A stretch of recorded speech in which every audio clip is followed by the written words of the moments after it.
Good morning, everybody. Welcome this morning. My name is Aaron. I'm one of the pastors here at Grace. If I haven't met you before, I'd love to do that. Can I hear how you made your way to the campus? I'm excited to be with you guys this morning in a series we've been in here the last couple of weeks called Unstuck, kind of moving into the new year as we think about ways to kind of attack the new year a little bit as you're thinking about goals and ways to move forward. It's been an incredible series. But basically what we're saying is this idea that many of us at times we get stuck in our lives in different places, and we don't usually like being stuck. We want to move forward, but it can be really challenging to do so. And there's a lot of areas of life where that can happen. We've been trying to kind of address the ones that we could think of here over the last handful of weeks and here for a couple weeks more. So if you missed any of those, if you want to catch up on it, kind of get the whole series, you can find that on our YouTube channel. You can go through our website, even our Facebook page, that sort of thing. But would love for you to catch up on that. Excited to jump in here again today as we think about this idea of being unstuck in our lives. The basic premise of the series is this. We keep bringing this verse back up because it's super important as we think about moving forward in our lives, kind of in any way. But in John chapter 8, it says this. Jesus said, "If you hold to my teaching and you are really my disciples, then you will know the truth, and the truth will set you free." And as we think about this idea of being unstuck, we're not necessarily talking about, or we're not talking about self-helping your way out of it. We're not talking about you just mustering everything that you have and willpowering your way through it. We're not talking about just doing it alone, just working harder at it, right? You'll do some of those things. But what we're really talking about is the fact that if we can connect our hearts to the heart of Christ, the way that he would view us, the way that he would see us, the way he would think about us, when we look at the areas of our life where we feel stuck, the truth that Jesus offers us through his word can really propel us forward. It is the thing that will set us free, that will make us unstuck in different areas of our lives. And so as we think about this truth setting us free, we want to live in that alignment with the truth if we're followers of Jesus. And in order to get unstuck, many times we're going to have to do things that are scary, things that are hard, in order to get unstuck. Today we want to move and talk about the idea of getting unstuck mentally. When we think of our minds, when I was thinking about it this week, our minds are really one of the most incredible things that we possess. One of my favorite things in life is to be connected to other people through like skills that they have. So a perfect day for me is finding someone who has a skill or a hobby or something that they do that I can't do and just like going with them. I'm like, I might be terrible at it, but I would love to watch you be an expert at it. It's just really cool. And it's always amazing to me that people's minds work so much differently than mine, have so much more capability than mine in some places, and I'm sure that many of us probably think the same thing about other people as well. Like, how do they do that? Right? Me being a person who struggles with like ADD and stuff, I'm like, how are people organized? How does that happen? Like, how do they I have a calendar, but who's going to stop me from scheduling things? Who's going to stop me, right? I'm like, how do people do that, right? Your mind works differently than others, right? Our minds are incredible. The power that they have, right? The things that they can do, the places they can get us to, right? They're incredible. It's an amazing gift that God has given us. But at the same time, our minds, right, mentally, I think it's where we can get the most stuck out of anything at points in our lives. If you think about it for a minute, in the same way that we think of how amazing our mind is and how much it can do there, man, when I think about the opposite side of that, how easy it is to get stuck mentally, and how good my mind is at kind of betraying me at times and taking me to a place very quickly where maybe I don't want to be, or maybe where I feel stuck, right? My mind is just as good at that. And so that's why I want to talk about this today. I'll give you an example of something and to get us going here and thinking about how we can get stuck mentally. I'm going to share a fear of mine with you, so hopefully this is a safe place, but I'm going to do it whether it is or not. So here we go. I don't really like heights, and that's not like a big thing. It's like a lot of people love that, but I'm not talking like don't prefer them. I'm like, I feel like I'm in fear for my life when heights are involved, right? So not the guy to ask to go up on ladders, Christmas lights on the house, not going to happen, right? We're not doing those things. But my wife, when we go on trips, she loves to go up high. And I'm like, if the earth doesn't go there, I would also like to not. So that's like my basis premise. So like if I take a trail up a mountain and I end up high, I'm like, fine, solid. Someone's like, hey, we built this thing. You want to climb it? I'm like, I do not. All right, I could not want to any less, actually. So my wife loves to look for these things. I don't know how we find them. Everywhere we go in the country, there's always something tall to go on. It's like the Sears Tower, and there's like the glassing. I'm like, why do we need this? Why does this have to exist? We go to the middle of the woods where I think I would be safe, and they're like, hey, we built these towers to watch for fires. You want to climb up that? I'm like, what is going on? The most recent thing that I can think of to illustrate this, we went to a place called the Holden Arboretum. I don't know if I'm saying that word right, so you can correct me later. But we went there, and it was really cool. There's like some rope bridges, see all the fall colors. It's a neat nature, all that stuff. I'm all about it. And then we get to this like overlook tower. Overlook is not a word that really perks me up. I'm usually like, let's go the other way. And so we get to there, and I see this thing, and it goes like above the trees. You're in like a pine forest, tall trees, and this goes above it. And they're like, yeah, it's great. You can go above the trees. And I'm like, okay, I don't want to. So inevitably, because my wife is awesome and I love her, I try to do these things, and I immediately regret it usually. So I'm climbing up this tower, and it's like stairs, and we're just going up, and I can just start to feel it. I'm like, I want to die. By the time we got to the top, I might have been on all fours. I don't actually know. I was like kind of like a fight or flight thing, but I might have been like crawling out the top. And you would have thought I was crawling out onto a panel like this wide and standing on it. But I get up there, and I'm like walking like this around, like very gingerly. I'm like doing this. I might have had my eyes closed. My wife's like, hey, you want to take a picture of us up here? I'm like, I can't move my arms above my head. I don't know why, but that's where I'm at. I can't do it. And I remember standing here. I'm not looking anywhere. I don't want to look over the edge. I don't want to see it. And I feel the entire tower going back and forth. And I'm like, and I remember opening my eyes, and there's a guy across from me who's clearly having the same sort of day that I am. And I look over at him, and he's like, mm-mm, mm-mm. And he's like, mm-mm. And I'm like looking for a railing, but I don't want to go to the edge. So I'm like, can we just, and so we're like looking at each other like, are we both going to die? Is this it for us? And so I made it down, right? But this happens, right? My mind, it just happens to me when I get there. And I'm guessing that many of us walking into this year, right? Our minds are stuck in many different ways. That's the thing that happens frequently for me with heights. It's not the only thing that happens, because here's the reality, is that there's more serious things here. And I'm guessing that you probably have experienced some of these like I have in maybe a year, and they become really apparent. That one only shows up when I have to climb something tall, and I just avoid that, so it works out. But when I have to do it, it's a problem. But in this year, when we think about being stuck mentally, I'm guessing that some of us, we're in a spot where maybe we're just zoning out on life, right? It's like there's no intentionality there. And our mind allows us to go there pretty easily, right? And we can get stuck there. Sometimes we get stuck believing that we don't have any purpose because of who we are and what we've done, right? We convince ourselves in our mind that that's where we are. And we get stuck mentally on that fact, believing that there's maybe no way out of the problem that we're facing in life right now. The mistake that we made, that maybe that was it for God, right? We get stuck mentally, even believing that we don't deserve the forgiveness of God, that He says is for everyone. And we will get stuck mentally in a place where we maybe don't even believe that.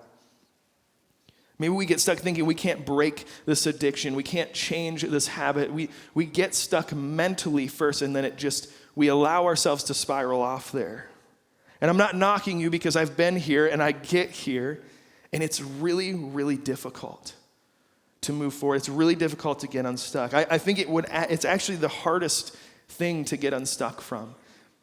And I think that it's also the most beneficial thing to get unstuck from. Because many times, if we can break through the mental stuckness, if we can get out of that, man, there's so much possibility there. There's like endless room to grow, but it can all grind to a halt when we get stuck mentally. And so that's why I want to talk about this today. I think it influences all the other things we've talked about. I think it's like the starting point to many of those, right? We have to solve this together. One of the reasons I think it's so easy to get distracted or easy to get stuck mentally is because distractions are so available to us. Our minds hardly ever get to focus on the right thing or stop doing right, because distraction is at our fingertips of any kind, right? Our phone, we can doom scroll. We can just scroll through. We just turn on the TV.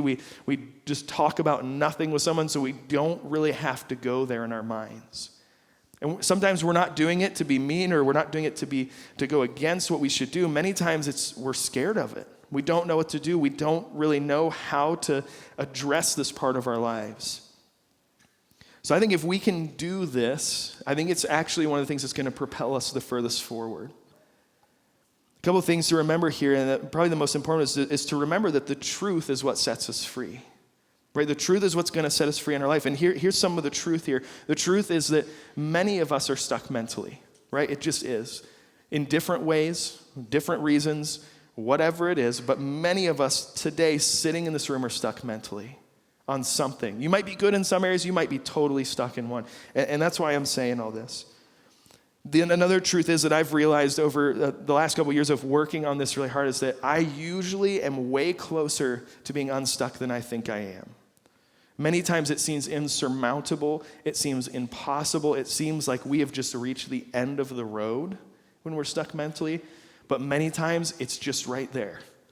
And if we can position ourselves and tether ourselves to the heart of the Lord, I think we can find it. Here's another truth that I found, something that keep close to the front of my mind during a journey of trying to be unstuck mentally, is this. It's actually a quote from a guy named Craig Rochelle. He wrote a book called Winning the War on Your Mind. If you want to read more about this particular issue, please read that book. It's one of my favorites. I thought about this all the time. He says this. He says that our mind is always going to move, and our life and our mind are always going to, Our life is always going to move in the direction of our strongest thoughts. That's the truth, right? Our life is going to move in the direction of our strongest thoughts. How do I know if that's true? Have you ever gone to the grocery store hungry? Yeah. You ever ordered food when you're already starving? Mm-hmm. Yeah. Your life moved in the direction of that strongest thought, and you get home and you're like, what has happened? Why do we have so many groceries? Right? It's true. That quote stuck with me. I heard that and I thought about that for weeks afterwards because it's just so true. And the truth is, if we want to get unstuck, we've got to get our minds in a good place. If you grew up playing sports and you did any type of competition, you know that mentally preparing for that's a big part of it. You probably had a coach to you say over the years, you've got to get your mind right. You've got to get out of your head. You have to mentally prepare for this game. Sometimes it's not just enough to show up with what we can do if our minds aren't in the fight. And so that's what we're talking about here today. The Bible actually has quite a bit to say about our minds. The first thing that we would actually see is that Jesus would tell us to love him with our mind. He says to love God with our minds, which is just a really interesting concept to me. But here's where it says that in Matthew 22:37. It says, love the Lord your God with all of your heart, it says heart there, and with all of your soul and with all of your mind.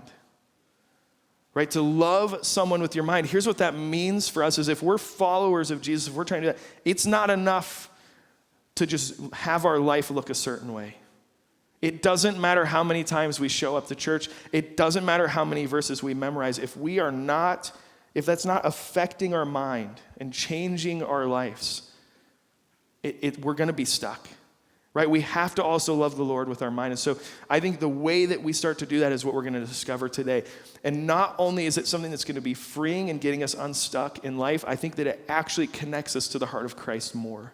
It's one of the ways that he tells us to love him. Many of us are there with our heart. We're there with our heart usually.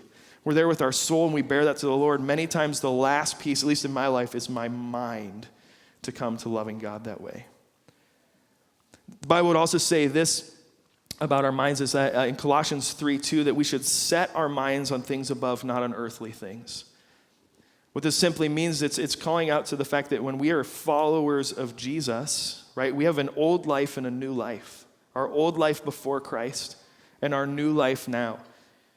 If our mind is doing the same thing that it was doing before, if that part hasn't changed, we are going to struggle. Because Jesus would give us a different way to live now, and that includes our mind. And that goes with the next thing here in Romans, we see what it says about our mind. It says this, do not conform to the pattern of this world, but be transformed by the renewing of your mind. Then you'll be able to test and approve what God's will is, his good, perfect, and pleasing will. Right? We see that not only are we just going to think different things, our mind is being renewed. Not only is our life made new, our mind is as well. And so this is a process that we walk. It's how we connect with Christ. And we say, Lord, will you start to change my mind? Will you start to make my mind work differently? Will you renew it? Because often what happens is we're operating and we're trying to have one foot in both worlds. Like, I used to think this way. It's how my family always did it. And I'm like over here, and I'm like, this is what Jesus says over here. And I have these two competing interests. And what the Bible would say is that when we operate that way, when we're trying to serve the Lord and we're trying to serve something else, we're unstable in every way. And can I tell you, when I've been stuck mentally in my life, I've never felt more unstable in every way than when I cannot wrap my mind around what's going on in my life. I feel out of control.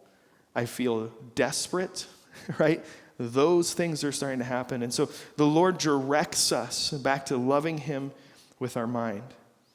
And in Philippians 4:8, if you want to look that up, I don't have it on the screen here, it would say that we're actually supposed to think about certain things, right? That we would think about what is noble, what is pure, what is holy, what is right, right? There are things that we are supposed to be thinking about often as followers of Jesus.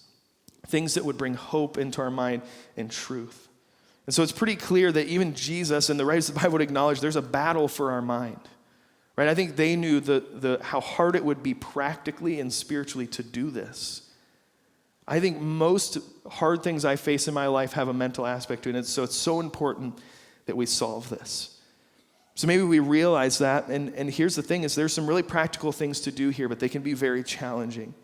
Because the Bible would also go on to describe that our minds are darkened, right? Our minds are futile in our thinking, right? Because we're not thinking the way that God would think, right? We're limited in our thinking, right? We can only think about kind of our lives sometimes. You ever tried to think for someone else too? It's incredibly challenging. The moms are like, yes, every day, all day long. Yeah, it's really difficult. So we have to appeal to someone bigger than that. The truth is our minds are in need of renewal. They need changed. The truth is that most of the time we're trying in some combination of our way, the way that we've seen it done in the world, and maybe even some of God's way, or maybe we've just even given up. We're trying some combination of that, and we become unstable in almost every way, and it's really difficult to live our lives. The good news is this, is that when we look at who Jesus is, Jesus would say, I am the way, I am the truth, and I am the life.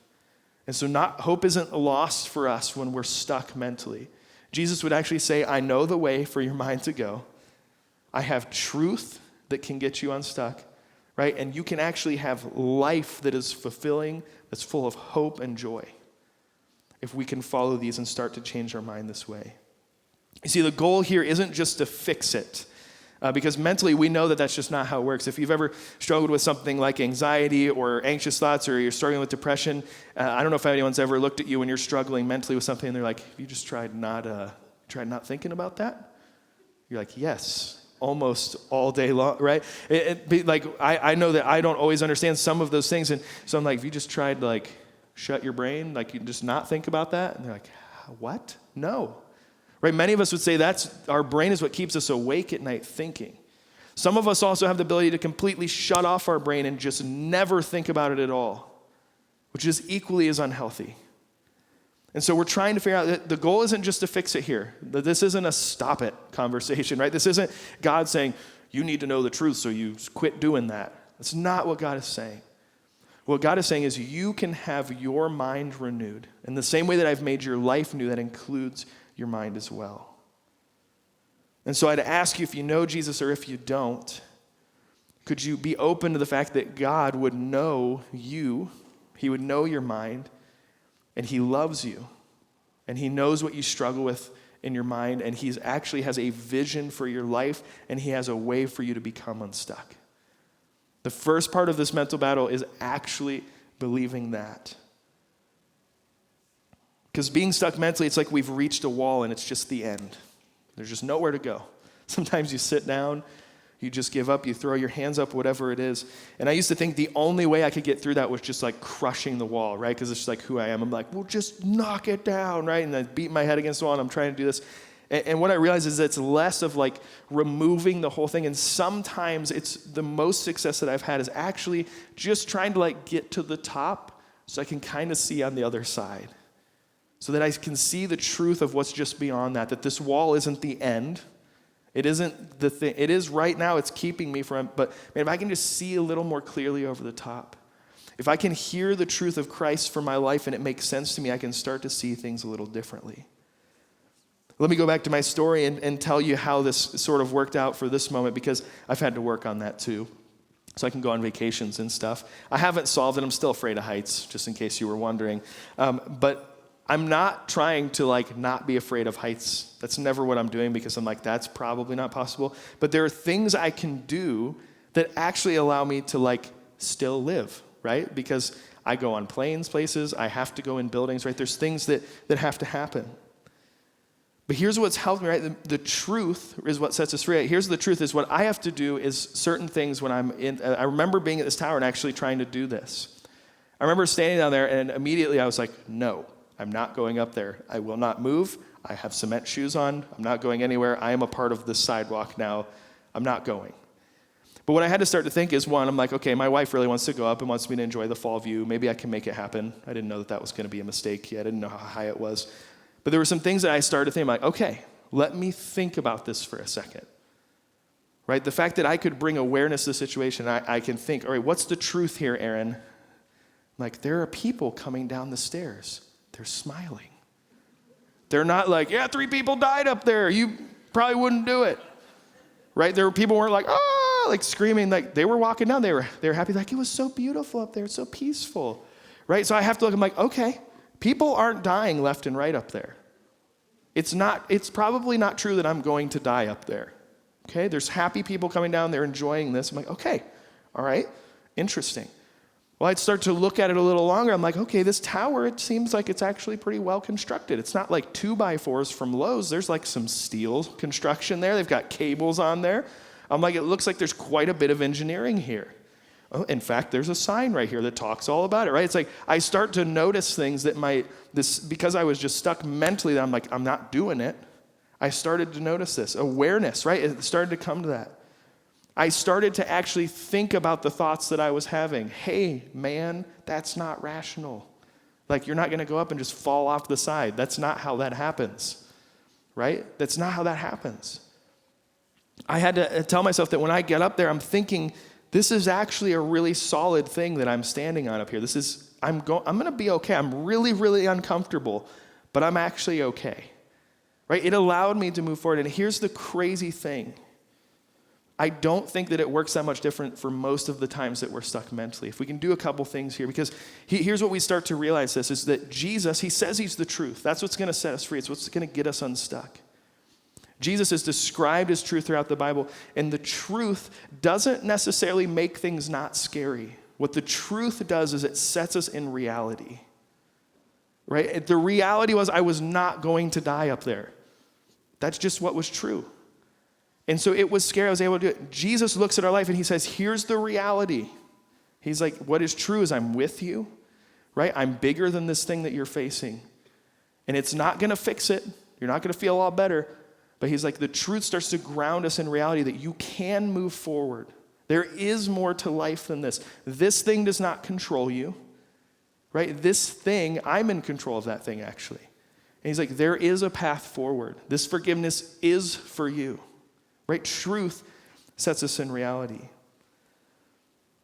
The problem is we have Satan who's working against us, and the Bible would actually describe him as the father of lies. And so what do lies do to us? Right? If I just all of a sudden go there, I see the tall thing, and I don't do anything else. Right? There are irrational thoughts in my head that I'm being deceived by my own brain, right? It's betraying me. Right? Lies deceive us. They limit us. They distract us. They keep us down. And some of those come from Satan. Some other people say things to us. They put those in our mind, and we think about those for a long time. And other times we have thoughts that we can't really control that come into our mind. I don't know why I'm always nervous about that. I don't know why I have that thought. Right? I realize some of that's out of our control. Our minds are going to lie to us, right? Where we are. But Jesus has the truth, and the truth grounds us in reality. See, being stuck mentally, it actually keeps us from pursuing the Lord's best for us. What I realized is there were points in my life where I didn't think I could grow any further. I didn't think I was worthy of. I didn't think I could have because I excluded myself. And I just kind of, somewhere along the line, attached that God probably feels that way too. When I look at the truth of the Bible, it destroys it. It sets me in the reality of how God thinks of me, what he actually says about me, who he believes that I actually am. And it grounds me to reality. And so as we do this, it's actually a skill that we build up. This isn't I do this thing and now I don't struggle with this anymore. I believe that mentally being unstuck is a skill that we build over time. And this, I love this word grit, where we're able to get to these situations and do a little better each time. right? To pursue it, to look at it a little differently, and we actually build this grit and this tenacity and this resolve to not let it just stay there, right? To start to think about it differently. And here's how I would say that we do that.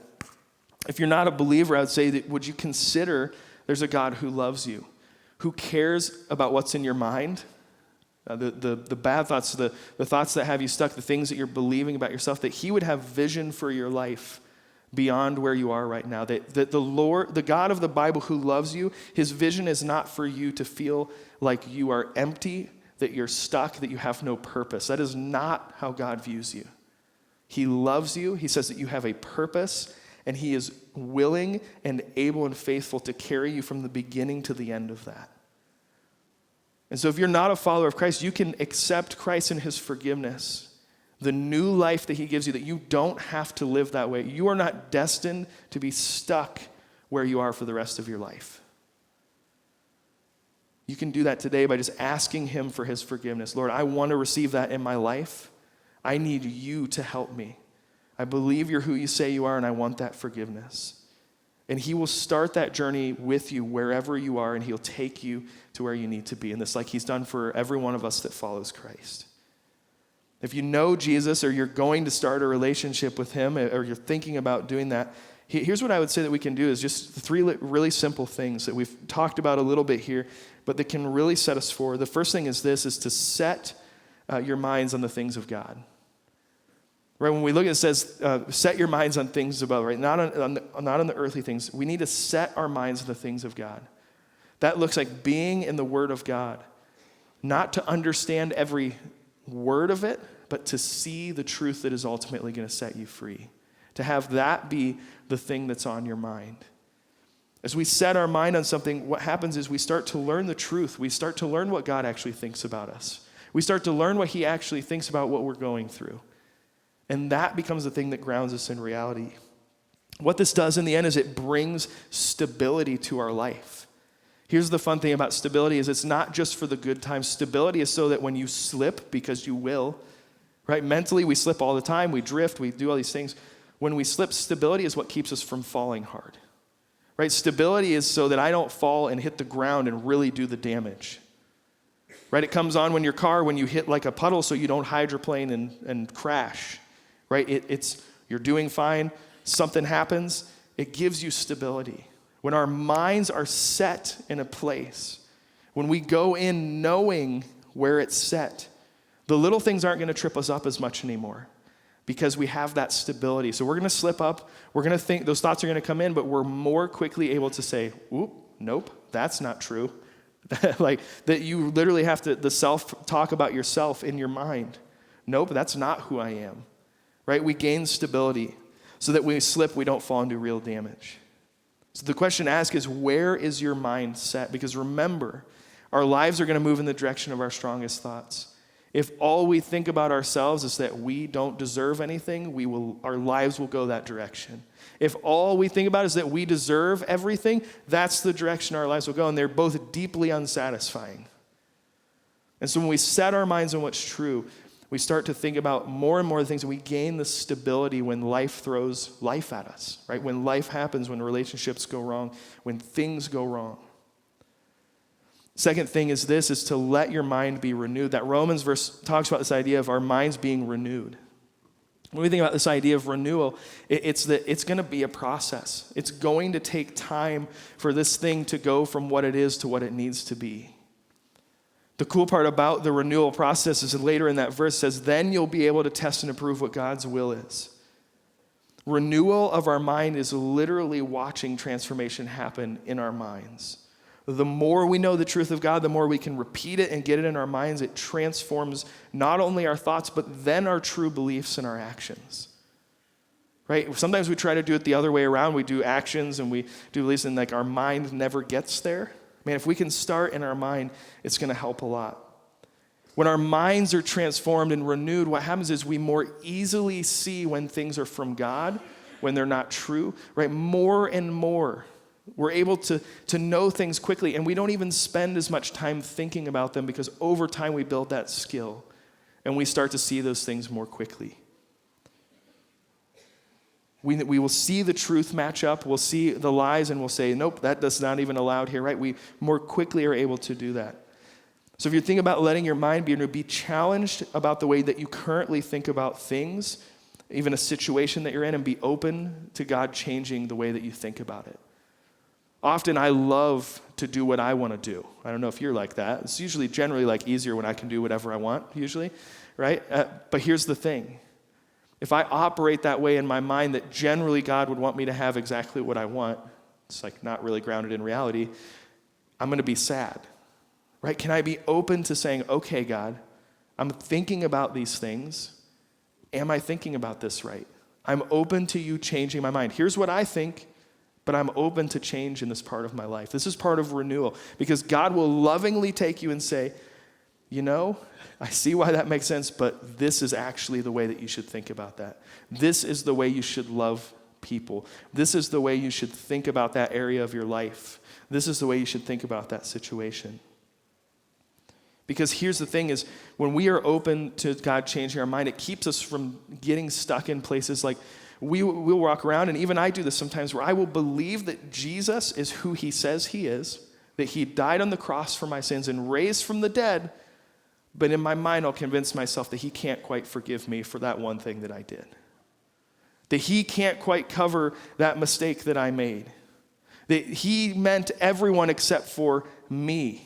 That he meant everything except for that one thing that I struggle with. I exclude myself from the story of the gospel because mentally I'm stuck on that thing that I did. And as we let our mind be renewed, often we're able to see that, man, God can and wants to forgive me for that. Yes, I was wrong, but God doesn't want me to think that that keeps me from him. He wants me to know that his love is for me as well, and that he did mean he could forgive that thing. He did mean that was for me. It's a big deal. So let our minds be renewed. Be open to God changing your mind on things. And here's the last thing, is this idea of bringing awareness to your mind. Earlier when I said I thought about what I was thinking, or I thought about my thoughts, it's kind of a weird thing, but if you've never taken the time, or you don't often take the time to think about what you are thinking about. Often I'm kind of an impulsive person, and so like what I think, it just like translates into doing very smoothly, very easily, and very quickly. And what I found out is that's not exactly trustworthy. Hardly ever, actually. It's like good for like crisis management if you need that, but like not when you don't have your mind in the right place. And so what often happens is I was just doing stuff, and the backlog of life is pushing me along, and I'm just like doing things. That makes me feel better about life because I'm at least producing something. I don't know if it's anything right? Or I get further down the road and I realize I don't know if any of that was the right thing. The idea here is that, man, we are so distracted, either willingly distracted, accidentally distracted. Sometimes we're numbing ourselves so we don't have to think because it's scary.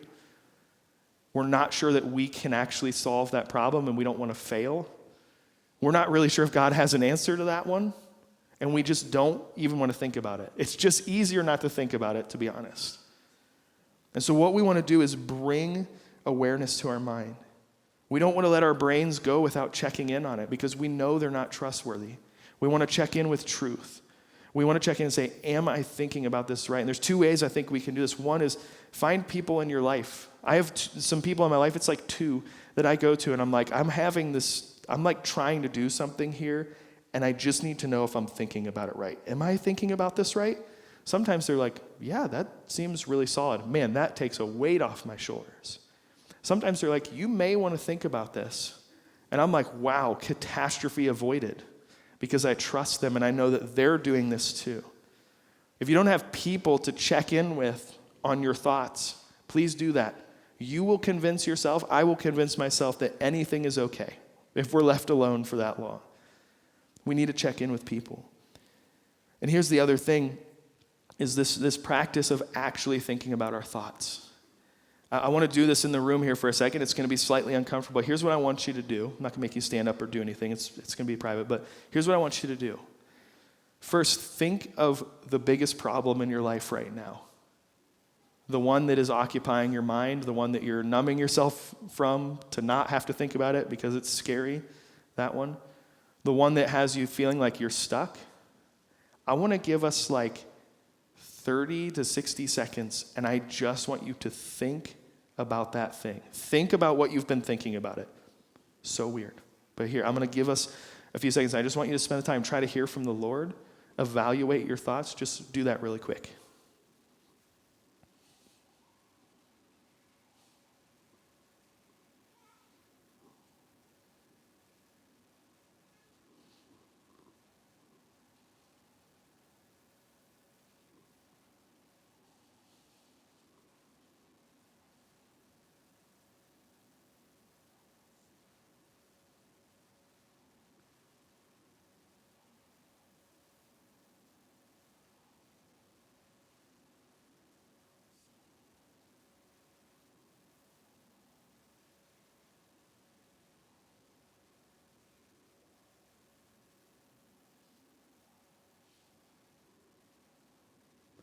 Well, none of you died, so that was good. But man, have you ever, or when is the last time you've ever done that? Here's what I find interesting, besides the fact that's the longest you've heard me go without talking, is when I do that, even for short periods of time, I bet you actually thought about it for a second. I bet that you might have even had a thought that you're like, oh, because it was silent, it was quiet. When we bring awareness to our minds, it's a great chance to practice the discipline of silence and solitude. Finding space in our lives to allow the Lord to identify things to us that we're not thinking about, right? To show us things that, hey, that's not true. You don't need to believe that about yourself. To take time to feel it, right? I find many times when I do that for like 60 seconds, I almost get extremely emotional right away because I just never let my mind and my body connect together and allow the Lord to show me things. I'm willing to bet that if you adopt this practice in some way on a drive to work, like before you go into work for 30 seconds, that the Lord will show you things and you will make progress that you maybe never thought possible. Because here's the thing, it's never as bad as we think. One, because it just usually isn't. And two, because we have the Lord working for us. When we bring awareness to our thoughts, it matters what we think about. It matters that we acknowledge that the Lord is there with us in our problems, even if we don't know what to do. And taking that time can help us solve a backlog of problems. It can help us make progress that we maybe never thought we would. So I encourage you to make that as part of bringing awareness to your mind a thing that you can practice often. And here's the thing, as you do this, it's difficult work. You just need to know that this is a process, it's a journey, and you're going to have good and bad days. But here's what I want you to do is I want you to stay in the fight. Keep after it. Build this skill. Think about the time that you learned a new skill and consider this it. And take your time. Be kind to yourself. Be kind to others, right? Take the time. Ask the questions. Spend the time with the Lord, and I guarantee that He will help bring you out of that. And hopefully together as we do this, we can become unstuck. Let me pray for us today as we go and do this. Lord, thank you for your love for us. Thank you that you care about us, not just how we look, how we seem, how we feel, Lord, but you care about what's going on in our minds. Lord, you know what every person in this room is struggling with mentally in their minds, where they might be stuck, where they might be scared, where they might just feel inadequate. Lord, help them to know that you deeply care about them moving forward in this part of their life. Lord, that you're willing to renew their mind in the same way that you changed their life. That part of forgiveness and getting this new life, Lord, includes our minds. So, Lord, bring us closer to you as we think about things, as we bring awareness to our mind, as we set our minds, as we gain stability, Lord, that you would honor those desires that we give to you. Lord, that you would help us to see over the top a little more clearly of what we're struggling with as we're stuck. Lord, bring truth to each person in this room about who they are, about what identity should actually be theirs, not one given by someone else or themselves, but Lord, from you. Lord, let them know the truth about how you feel about them, Lord, how you view them and where you want to take them. Lord, as we deal with this and how just deeply personal this one can be and how often this one can come up, Lord, we're just going to say we need you in this. We need you to be there in a present and in a big way with us. Lord, thank you that you care about each parts of our life, including this, and just help us as we go forward to gain this skill to stay in the fight as we fight to mentally be unstuck. We love you, Lord. Amen.